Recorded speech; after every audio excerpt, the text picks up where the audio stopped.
Vamos nessa então, porque o depoimento de hoje na CPI da Covid foi do ex-presidente da Pfizer no Brasil, Carlos Murilo. Atualmente, Murilo ocupa o cargo de gerente-geral da empresa na América Latina, mas era o responsável pela condução das negociações da farmacêutica com o Brasil para aquisição de vacinas contra o novo coronavírus. A prestação de contas acontece um dia depois de o ex-chefe da Secretaria de Comunicação da Presidência da República, Fábio Weingarten, apresentar uma carta enviada pela empresa à cúpula do governo brasileiro em setembro de 2020. De acordo com Weingarten, o documento foi ignorado por 2 meses. Carlos Murilo confirmou esta demora e declarou que 3 ofertas da Pfizer foram negadas pelo governo federal. A próxima reunião está marcada para a próxima terça-feira com o depoimento do ex-ministro das Relações Exteriores, Ernesto Araújo. Vamos então ouvir os nossos comentaristas, o que eles pensam sobre mais este depoimento na CPI da Covid. Ontem eu comecei com Constantino, hoje é você, Amanda. Oi, Paulo, boa tarde a todos. Olha, o que a CPI vai tentando estabelecer ao longo dessa semana é uma linha do tempo. E desde terça-feira ficou muito claro a linha do tempo em relação à vacina e as ações ou inações do governo no combate à pandemia. Hoje ficou claro, pelo depoimento do ex-CEO da Pfizer no Brasil, Carlos Murilo, que por algum motivo o governo rejeitou, não aceitou a oferta de compra da vacina da Pfizer, seja por negligência, omissão, incompetência, ideologia, desapreço pela ciência ou mera ignorância, não se sabe. Mas foi importante porque o Carlos Murilo refez essa cronologia, o que nos ajuda muito. É uma cronologia baseada em datas e fatos. O primeiro contato da Pfizer com o governo brasileiro foi feito em maio. A primeira proposta, de fato, em agosto. Havia 2 possibilidades, então. A compra de um lote de 30 milhões de doses ou 70 milhões de doses, com a primeira entrega prevista para dezembro, 500 mil doses. Depois foram mais 2 ofertas, uma no final de agosto e outra em dezembro. 70 milhões de doses, já com uma entrega em dezembro de 1,5 milhão de doses. Todas essas 3 ofertas foram rejeitadas pelo governo brasileiro.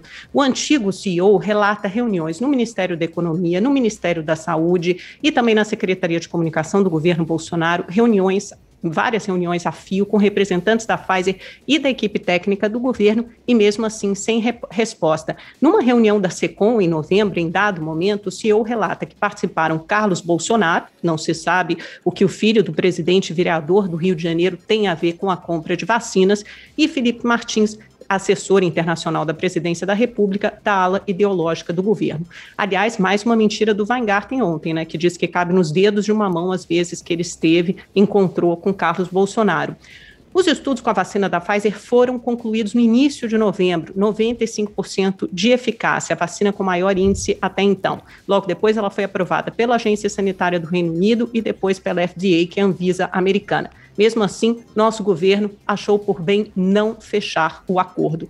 Segundo o depoente Carlos Murilo, eram 2 as principais dificuldades. Primeiro, tinha que ter o aval, a aprovação da Anvisa. Essa teoria não para em pé, porque o governo comprou a AstraZeneca antes de ter a aprovação da Anvisa, e o segundo entrave eram as tais cláusulas leoninas, né? Você precisaria de um projeto legislativo. E a pergunta que fica foi por que essa medida provisória por parte do governo, porque o próprio governo não tomou iniciativa de editar uma medida provisória dando segurança jurídica para a compra da vacina Pfizer ainda em novembro, quando isso ficou claro. Isso foi feito apenas por iniciativa do presidente do Senado, Rodrigo Pacheco, que foi autor de um projeto de lei aprovado no Senado no final de fevereiro e na Câmara dos Deputados no começo de março, finalmente dando a segurança jurídica para que o governo brasileiro pudesse assumir responsabilidade por eventuais efeitos adversos. Então, o que fica claro é que no meio de uma pandemia em que a ciência correu contra o tempo para desenvolver uma vacina, e foi muito bem sucedida, porque não foi uma vacina só, foram várias, o governo brasileiro teve a chance, recebeu a oferta de compra, mas resolveu ignorar. Enquanto todos os países do mundo estavam atrás da vacina, o governo brasileiro deu de costas para a ciência e para as vacinas. Constantino, o Twitter está empolvoroso, pedindo impeachment do presidente da República, tem muita mobilização nesse sentido. Você acha que isso é uma politização que está sendo feita através desse depoimento? Qual que é a sua opinião? Deve ser robô do gabinete do ódio, né, da esquerda. O que eu vi foi outra coisa, foi a hashtag Renan Vagabundo assumindo a liderança com mais de 200 mil tweets. Mas vamos lá, sobre a CPI circense, que cada vez menos gente leva a sério e que cada vez deixa os senadores lulistas, golpistas, mais nervosos, né? E não é por menos. Todo depoente chega lá e, em vez de entregar a cabeça do presidente numa bandeja, joga água no chope da turma do Lula e do Renan, né? Então foi exatamente isso que aconteceu com esse CEO da Pfizer. Duas passagens, Paulo, chamam a atenção, mas antes de chegar lá, vamos lá. Pelo que eu entendi, né, tinha uma proposta de 70 milhões de doses até dezembro, e o governo acabou fechando uma compra de 100 milhões de doses até setembro. Me parece que foi um bom negócio. Por que não comprou antes? Não era uma proposta, como o próprio CEO reconheceu, e não havia vacina. Não havia nem aprovação, não havia vacina. Era uma intenção, né, uma perspectiva. Se o presidente fechasse ali um lote dessa magnitude com a Pfizer, com uma tecnologia nova de RNA mensageiro, sem nenhuma aprovação da Anvisa e nada parecido, eu não tenho a menor dúvida, nem eu, nem a torcida do Flamengo, do Corinthians e o Brasil todo, de que agora a mesmíssima turma que acusa o governo de negligência, de responsabilidade pelas mortes, de atraso, de incompetência, estaria pedindo sua cabeça por improbidade administrativa, crime de responsabilidade e por aí vai, né? Então, esse tipo de coisa, se correr o bicho pega, se ficar o bicho come, que já cansou e todo mundo já percebeu que essa CPI é coisa realmente de picadeiro, né? Duas passagens, portanto, que eu disse, que o ex-CEO disse ali que realmente deu para perceber que a turma não gostou muito, né? A turma do Lula. Uma foi que o Brasil foi um dos primeiros países da América Latina, do mundo, né, a fechar, a aprovar o registro da Pfizer. Eu quero lembrar aqui que a Pfizer não entrou com um pedido de uso emergencial como outras empresas, outros laboratórios. Ela entrou com um pedido direto de registro. E foi o primeiro registro aprovado no Brasil e um dos primeiros países do mundo. Isso foi em fevereiro de 2021. Então a cronologia é muito importante, sim, nessa história, mas não pulando aquilo que não interessa muito, né? E a segunda coisa relevante que o ex-CEO disse ali com todas as letras, e são letras que parecem bombas atômicas sobre a narrativa falsa da esquerda, né, é que só houve segurança jurídica para fechar o acordo de ambos os lados quando teve mudança na lei. Aí, o que restou para a narrativa da turma com o chope aguado? Né? Dizer que o presidente podia ter agido antes para isso. E o Congresso não? A responsabilidade da pandemia era só do presidente, só do executivo, mesmo com as decisões do STF. Quer dizer, é uma narrativa mais frágil, né? Mais frágil do que pilares de areia de um castelo na praia. E no frigir dos ovos, Paulo, o que nós estamos discutindo aqui, eu quero que o nosso ouvinte e nosso telespectador preste muita atenção a isso. O que nós estamos discutindo aqui, para valer, de verdade, é se talvez, porque as cláusulas eram leoninas, porque não tinha lei, porque a própria empresa reconheceu, e o que nós estamos discutindo é que se o governo fosse muito, muito eficiente, assim, um ícone, um exemplo do mundo de eficiência, nós estamos discutindo talvez o quê? Um mês para cá, outro para lá? 1 milhão de doses antes? É isso que nós estamos discutindo. Isso iria evitar 424 mil mortes, né? E isso faz a gente discutir se o governo é um governo genocida ou não. Então, assim, a palhaçada acho que terminou hoje, né? De vez. Acho que quem continua levando a sério esse troço está dando um atestado de que não é sério. Serrão, você. A narrativa da oposição, ela foi duramente interrompida hoje pelo depoimento do boliviano ex-presidente da Pfizer no Brasil, o Carlos Murilo. O senador Marcos Rogério, do DEM de Rondônia, que é vice-líder do governo, fez a ele as perguntas corretas que tinham que ser feitas. E ele estabeleceu exatamente o cronograma do que realmente aconteceu. Isso derrubou completamente aquela versão de que o governo brasileiro demorou intencionalmente ou foi incompetente para a aquisição das vacinas. Na verdade, o que ficou bem claro é que teve que haver um respeito ao princípio básico da administração pública, que é a legalidade. Não havia legislação brasileira, que só foi aprovada no dia 10 de março pelo Congresso Nacional, para a aquisição da vacina. Isso fora a discussão sobre cláusulas leoninas que havia nas ofertas que a Pfizer fez anteriormente, que foram apontadas tanto pela Advocacia Geral da União, quanto por técnicos do Tribunal de Contas da União. Então, se o presidente Bolsonaro, Rodrigo Constantino, tem toda a razão, se o Bolsonaro tivesse assinado a compra dessa vacina para cumprir lá o critério de alta velocidade, ele entraria pelo cano. Não dá para trocar o pneu do carro com ele andando. Não é recomendável fazer isso. E o presidente Bolsonaro agiu aí e arcou até com o risco político, com o desgaste político de não ter adquirido essa vacina, que, aliás, nem havia em abundância para vender no mercado naquele tempo. O depoimento do ex-dirigente da Pfizer, que agora tem uma outra função, não é mais o presidente, ele também desmontou a mentira contada na CPI pelo ex-ministro da Saúde, Luiz Mandetta, que disse que o Brasil já poderia estar vacinando com o material da Pfizer em novembro. Não poderia. Em novembro de 2020, sequer a vacina estava aprovada pelo Food and Drug Administration, que é a entidade americana equivalente à Anvisa nos Estados Unidos. Então, as mentiras estão caindo por terra. Essa CPI hoje foi um dia muito ruim para a oposição, que está tentando criar a narrativa para impor ação incompetente ou omissão que não existiu do governo Bolsonaro nessa questão da pandemia. Agora, um ponto que a gente tem que deixar bem claro e repetir a exaustão. Todos os governos brasileiros da União, Estado e municípios não agiram com total competência no combate à pandemia.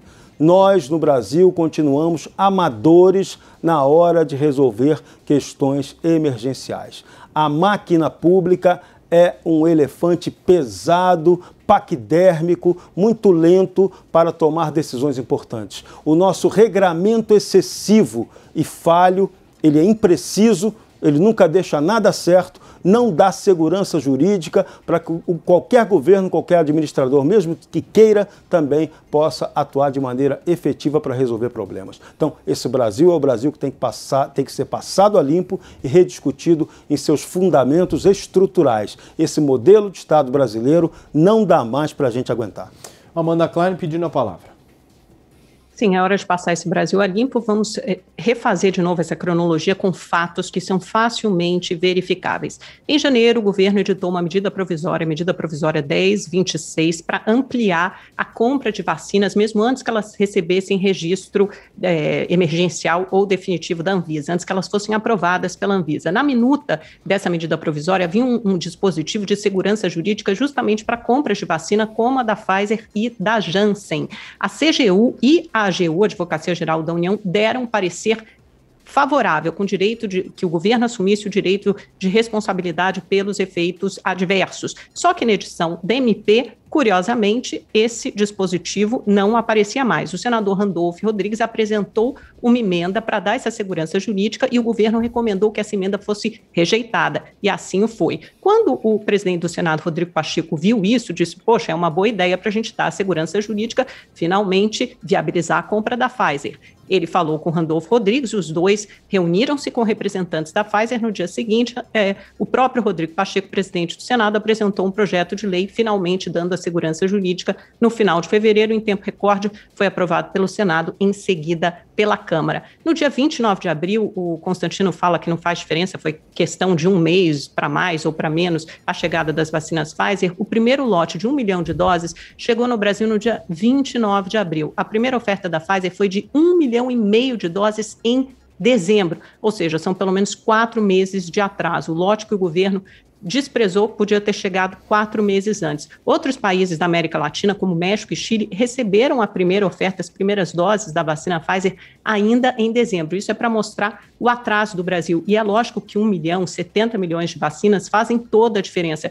E é preciso supor que, como as entregas da Pfizer foram cumpridas à risca e até foram adiantadas, se o Brasil tivesse fechado esse contrato em primeiro lugar lá atrás, provavelmente já teria tido possibilidade de fechar outros contratos com muito mais doses e adiantados com a própria Pfizer. Então, foi um erro grotesco. Algumas coisas estão claras até aqui. O governo agiu com falta de responsabilidade, virou as costas para a ciência, apostou na imunidade de rebanho, no isolamento vertical, achando que os fortes sobreviveriam à doença e a doença só acometeria os velhos, ou então quem tinha comorbidade, nas palavras do presidente Bolsonaro, quem tem perfil de atleta, no máximo seria acometido por uma gripezinha. Apostou também no tratamento precoce, na cloroquina, fez isso, adotou isso como política de saúde pública, mesmo sem comprovação científica. E na única coisa que deveria ter apostado com comprovação da ciência e não o fez, era nas vacinas. Ou seja, é um governo que agiu de forma criminosa, com omissão, com negligência e com incompetência. Você, Constantino? Rapaz, esse blá blá blá, depois de tudo que a gente já ouviu, é uma coisa impressionante. Talvez a Amanda devesse apontar o dedo para o governador João Agripino Dória por ter apostado numa vacina tão mais ineficiente, né? E isso talvez possa ter causado mais mortes no Brasil, né? Não sei por que ele gosta tanto da China. Agora, o ponto é o seguinte, olha que incrível a cronologia da Amanda. Né, eu acho que eu vou até rever hoje o De Volta para o Futuro, para ver se eu entendo como é que funciona a lógica da minha colega de bancada. O Brasil poderia ter a vacina da Pfizer ainda em 2020, mas a Pfizer entrou com um pedido de registro na Anvisa em fevereiro de 2021. Eu não sei se você perdeu essa parte, mas o Carlos Murilo esclareceu. Ele disse que eles entraram com pedido de aprovação depois, justamente porque a compra não foi efetuada antes. Eles podiam ter entrado com pedido de aprovação emergencial, de registro emergencial, ainda no final de 2020, até porque a agência do Reino Unido já tinha aprovado e dos Estados Unidos também. Ele esclareceu esse ponto. Constantino? Ô Paulo, de novo, nós estamos discutindo aqui narrativas que... Veja as palavras, os termos que a Amanda usa para definir aquilo que é uma discussão administrativa legítima, com vários fatores envolvidos. Primeiro, a vacina não existia. Segundo, a tecnologia nova. Terceiro, as cláusulas são leoninas. Quarto, a empresa não pediu registro na Anvisa, que é o órgão competente. Tudo isso envolvido nas decisões difíceis em meio a uma pandemia. Né, que as pessoas continuam falando em nome da ciência e defendendo o lockdown e tudo mais, né, demonizando remédios. Então daí a gente vê onde há ideologia, a ala ideológica onde é que está, né? A gente vê. E aí essa discussão, de repente, salta para uma conclusão de que houve crime, ou seja, o presidente da República deliberadamente matou pessoas por conta dessas crime decisões... contra a saúde pública. E que tal, então, a gente colocar aqui a compra de uma vacina que passou na Anvisa raspando depois, com 50%, e que, aliás, o Uruguai, que vacinou mais que o dobro do Brasil, teve mais mortes que o Brasil nesses últimos meses. Teve mais mortes que o Brasil, em termos relativos. A Coronavac é responsável por 8 em cada 10 brasileiros vacinados, Constantino. Ainda bem que nós temos a Coronavac. Imagina como estaríamos sem a Coronavac. Imagina se fosse outra. Né? Imagina se fosse outra melhor. Né? Imagina se o governo tivesse comprado, podia ser Pfizer. Mas pelo visto não foi fácil, né? O ex-presidente da Pfizer explicou que só houve confiança jurídica de ambos os lados quando teve uma mudança de lei. E que o Brasil foi um dos primeiros países na América Latina a fechar o contrato. Um dos primeiros, essa parte passou batido pelo ouvido da Amanda. Um dos primeiros países. O México e o Chile receberam em dezembro as doses. O Brasil é o 4º país que mais vacinou no mundo, passou a Inglaterra. O Mandetta disse que o Brasil podia ter começado a vacinar antes do Reino Unido, que é o fabricante da vacina da Oxford. Isso para mim foi uma bobagem. Se mentira da voz de... Mas devia ser ordem de prisão ali ou não? O cangaceiro devia ter dado ordem de prisão ou não? porque mentir, pelo visto, não está permitido. Então, isso não vi você incomodada, não vi a Patota incomodada. É uma avaliação equivocada dele, ô Constantino. Isso é um juízo de valor, é uma avaliação incomodada, não é uma mentira deliberada do tipo, não disse tal coisa que eu disse. O ex-ministro diz que o Brasil podia ter começado a vacinar antes do produtor da vacina. Isso é uma avaliação equivocada. Vamos ser benevolentes e generosos com Mandetta, mas vamos crucificar... Não estou sendo benevolente, estou dizendo que ele falou uma bobagem. Nossa senhora, uma bobagem, tá? Entendi, tá certo. Okay. Serrão, você. O Mandetta pisou na bola forte. E o Mandetta não é só ex-ministro da Saúde, não, Constantino. Vamos chamar o VAR aqui para lembrar que ele já se lançou pré-candidato à presidência da República. Ele se coloca e é colocado nas pesquisas até como pré-candidato ao Palácio do Planalto em 2022. Então, é uma batalha de narrativas sem fim. O que eu quero saber é se o Brasil está se preparando para a próxima crise de saúde que teremos. Pode ser uma pandemia dessa de dimensão internacional ou as nossas tradicionais, dengue, chikungunya, que o mosquito da dengue sumiu.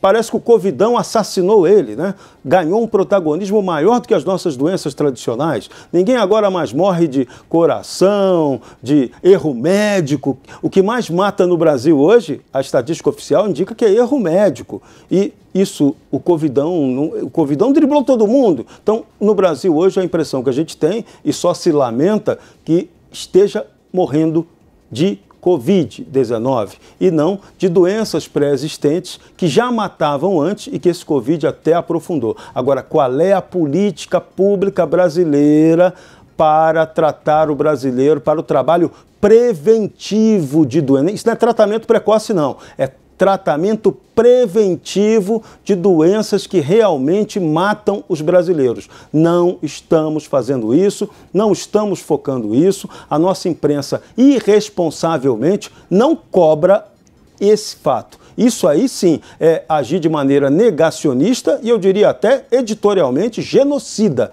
Temos que cobrar as questões sérias e certas e não ficar apenas explorando a batalha de narrativas que leva a gente a lugar nenhum. Constantino pediu? Pedi só para lembrar também a Amanda, né? Deve ter sido um equívoco do tipo do Mandetta, mas a Pfizer atrasou a entrega de vacina no mundo todo. Tem também a questão da teoria e da prática. A Itália e a Polônia chegaram a ameaçar com ações legais. E não só a Pfizer, né? A AstraZeneca nem se fala. Canadá estava mega atrasado, vários países estavam com atraso. Então, uma coisa é fechar um contrato de uma perspectiva, né? De uma estimativa de que vai ter uma vacina para entregar. Outra coisa é entregar. Então, de novo, vamos aos fatos. O Brasil, um dos primeiros países da América Latina a fechar o registro da Pfizer e ter a vacina da Pfizer. O quarto país que mais vacinou no mundo até agora, graças ao Ministério da Saúde, ao SUS, que comprou dezenas de milhões de doses e distribuiu, graças ao SUS. Então, de novo, aí nós estamos discutindo aqui que se talvez, apesar da cláusula leonina, talvez pudesse ter sido feito um pouco antes. Conclusão, criminoso, genocida. Amanda, tenha um pouco mais de respeito pelo nosso público, pela nossa audiência. Constantino, acho que você que precisa ter mais respeito pelas pessoas que querem a gente vê se nas vacinar. Você outro dia me respondeu que tomou a vacina da Pfizer principalmente pela credibilidade e a confiança da companhia. Agora imagine só, se você estivesse no governo, se você fizesse parte... Não poderia mas eu estou comprar. perguntando, hipoteticamente, se você fizesse parte da equipe técnica do Ministério da Saúde ou da Secretaria de Comunicações e, de repente, você recebesse uma equipe da Pfizer com uma vacina promissora, esses resultados vão aparecendo nas fases final de teste, você acha que você não compraria um imunizante de uma empresa farmacêutica, você não apostaria nesse imunizante? A gente teve uma equipe do governo que foi... 100 milhões de doses. Muito depois, Constantino, a gente teve uma equipe do governo que visitou para ver um tal de um spray nasal em Israel ainda na primeira fase de testes, você conhece a tecnologia fazendo a maior propaganda e divulgação. E aí uma vacina de uma das maiores empresas farmacêuticas do mundo, que àquela altura havia fechado contrato com Estados Unidos, Reino Unido, Canadá, Japão, em negociação com a União Europeia, a gente vai desprezar essa oferta? Ninguém desprezou, Amanda. Você estaria culpando o presidente hoje de...